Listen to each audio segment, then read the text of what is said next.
Republicans dead. Where I could stand in the middle of Fifth Avenue and shoot somebody and I wouldn't lose any voters, okay?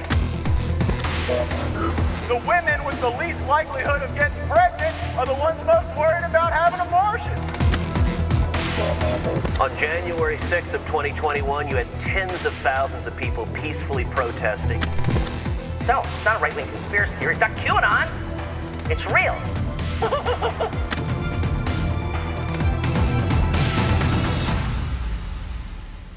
Folks, there's one thing in America that shouldn't be politicized, and that's a disaster. And Hurricane Helene was an epic disaster. It swept through Florida, Georgia, North Carolina, Tennessee, Virginia, and South Carolina also took significant damage. But the path of the storm went through the states I listed first. Immediately, the governors in those states, Republican and Democrat, swept into action. Immediately, Joe Biden and the federal government swept into action. They didn't wait. They didn't sit around. They didn't, decide that whether these were red states or blue states. They jumped right in. Now, every disaster involves a lot of moving parts, involves a tremendous amount of deconfliction, a tremendous amount of resource allocation. There are people that do this professionally, and they're brilliant at what they do. My biggest concern of the week, in a lot of ways, is the tidal wave of misinformation fueled by Donald Trump, Elon Musk, Republican activists, and MAGA media influencers over what was happening in those states. You now have millions of people in North Carolina and beyond, frankly, convinced that FEMA is letting red states die, that FEMA is not delivering aid to North Carolina because immigrants. Oh, by the way, pardon me, I'm in Los Angeles today. There is some traffic noise. It's sort of par for the course. I apologize. But this idea that FEMA can't provide aid because it's all been given to immigrants, all of it is a lie. Elon Musk saying to Pete Buttigieg, pilots can't get in to deliver Starlinks. And you know what? They could.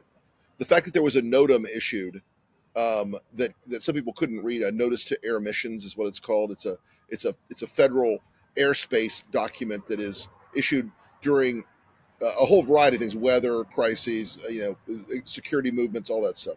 The fact that they didn't understand what the NOTAM meant and how to operate within the NOTAM was not FAA's fault. It was their fault. Pete Buttigieg, though, had to spend time taken from this recovery effort to jack off Elon Musk so he could feel better and play his role as the new right-wing bitch boy.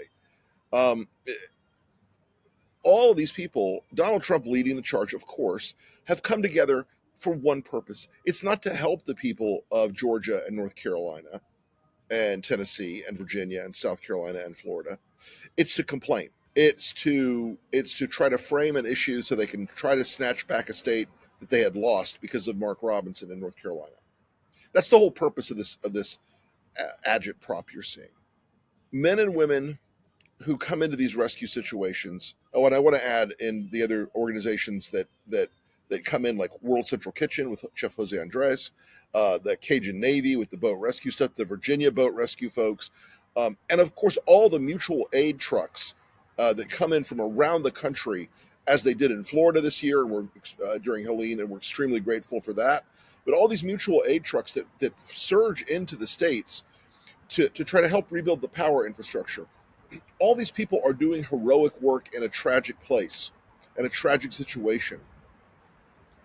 None of it is helped. Not one person is given a home faster or fed sooner or has their power turned back on, or their parent or their grandparent or their child get medical care sooner by false and deceptive and propagandistic posts on social media from assholes who don't give a shit about normal human beings. There's a strain in the gotcha of social media where they believe if they have something, they're going to beat on it and beat on it and beat on it and beat on it until the next thing comes along. 2 weeks ago, the most important thing in the world in right-wing social media was the alleged Haitians eating the dogs and cats in Springfield, Ohio, and that was some exemplar of the failures of the Biden administration and the moral decay of America. Of course, it always goes away. Of course, it's always bullshit. Of course, it's always a lie. So they jump right away from that to the storm in an attempt to make Biden and Harris look bad. It's absurd. You know why Joe Biden and Kamala Harris didn't surge down there and get on the ground in the first 24 hours? Because FEMA doesn't want them there. Because the National Guard folks don't want them there. Anytime a president or vice president has an official movement, it requires hundreds and hundreds of people, dozens and dozens of law enforcement just on the site. Those people right now were doing important jobs in recovery and rescue. Those people were doing important jobs to try to turn around the damage Helene had done to these communities. But when Donald Trump flies into Valdosta, Georgia, it stands in front of a collapsed building and gives a 20-minute rant, an incoherent rant that got into the usual subjects of Hannibal Lecter and Kim Jong-un or whatever else the hell he was talking about. It wasn't about helping the people of Valdosta, Georgia, but they sure did take the bricks of a collapsed building and build a podium for Donald Trump. Every advanced guy in the country was like, ooh, tacky. But second off, it didn't help anyone. This is Donald Trump's equivalent of throwing paper towels. He didn't give his own money in these states. He started a GoFundMe administered by his own fundraising director to provide resources to these states. We don't know what it's going to do, who it's going to go to, how they're going to spend it. We have no clue. Trump's saying he's bringing in tons of equipment and supplies. It's a lie. He didn't do it. And so this is the closing stage of this campaign, and Trump is looking for anything that's going to knock down Harris and knock down Biden again. And all of it, to my mind, it's sad and it's tragic and it doesn't help people, but it really should be a lesson for you, not just about the moral vacuity of Trump and his campaign, of his big cheerleaders.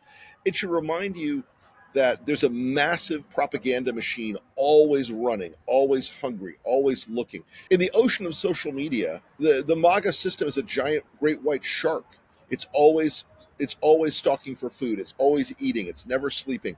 It's always looking for a tragedy to exploit. And you see the impacts of these things and the consequences is that all across Facebook in particular, where a lot of Trump's voters are given their social media gravity, and Twitter, over and over again, you see these lies repeated. Over and over again, you see these absolute fake images of like Trump wading through the water, holding supplies, wearing a safety vest, of a little girl in a boat crying, holding a puppy.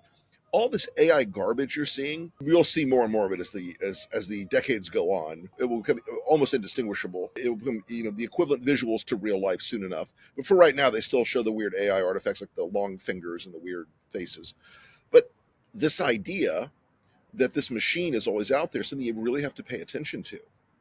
This idea that Fox will take every story, for instance, and here's a great barometer of what's really happening. The other day, the New York Post and Fox ran a story about Brian Kemp it's like Kemp blasts Biden. No, he didn't. No, he didn't. He said they're doing the best they can. They're getting stuff in here as fast as they can. We need more. They took the "we need more" and turned it into an attack. It was a lie. It was a lie. So you got all the governors in these states, right? You got a Republican governor in Tennessee, South Carolina, Georgia, Virginia. And those governors have been saying, no, we're getting everything we need from the Biden administration. FEMA's doing a great job. The National Guard's doing a great job. All the teams are helping us in every way they can. Roy Cooper, the Democratic governor of North Carolina, is saying the same thing. The one bitch in it, of course, is Ron DeSantis, who has been running around politicking this week. He's not been working the problem of the tremendous damage that was done to our friends in Clearwater and St. Petersburg and Sarasota and Tampa. That seems to be something he's just sort of waving off. He was trying to be the hero in this fake dock worker strike that was a Trump scheme also. But he's complaining and bitching, even though he's getting everything he needs. Now he's like, oh, I need more money. Well, Ron, maybe you shouldn't have spent so much state money shipping immigrants to Martha's Vineyard. And maybe you shouldn't have spent so much state money handing out favors to your friends in the developer community. But that's just me. But look, guys, there's nothing here that tells you more about this than the fact that Elon Musk is the amplification mechanism now of all the amplification mechanisms. Elon Musk is using Twitter not because he feels some deep-seated sense of loss and regret for the tragedy that struck these families. He's using Twitter because he's an asshole. He'll probably kill my account at some point for saying these kind of things. But the guy doesn't strike me as someone with like the milk of human kindness running through his veins.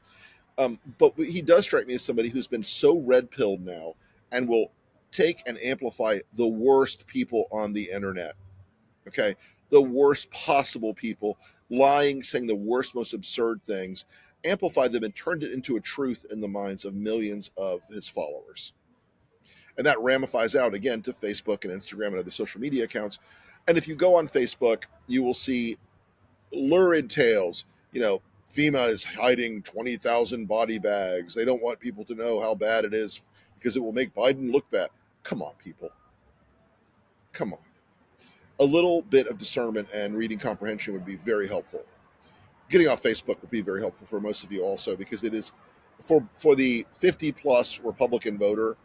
Facebook is the petri dish of every insane viral idea that is promulgated by the Russians and by the Trumpers. Oh, but I repeat myself. And by the conspiracy loons. Oh, but I repeat myself. And it is really something that when you look at it objectively, you're like, how can anybody believe that? How can anyone believe that? People ask me all the time, why is this race close? It's because people believe things they see on Facebook and on Fox. This propaganda machine that is out there is the most sophisticated and powerful and targeted in history. Nothing else comes close. Nothing else is even in the ballpark of the neighborhood of the range of the vicinity of close. Nothing. People thought Mr. Hitler has a propaganda machine. Yes, it was on AM radio and print newspapers. It was ineffective compared to today's propaganda machines by several orders of magnitude. These algorithmically driven traps that people find themselves in the MAGA world. And look, can left-wingers fall in those traps too? Sure they could. Absolutely. 100%. But the machine is built to move right-wing voters. Its DNA is back in Cambridge Analytica, way back in the golden days. 26 days still, as of this recording, for Steve Bannon to be released from prison, which he then goes immediately back on trial and will probably go back to prison. Couldn't happen soon enough or long enough to a worse enough person. And by the way, Steve-O, those crimes aren't going to get pardoned by Donald Trump because they can't be. Yay. But all these people that are pushing these lies have a machine behind them.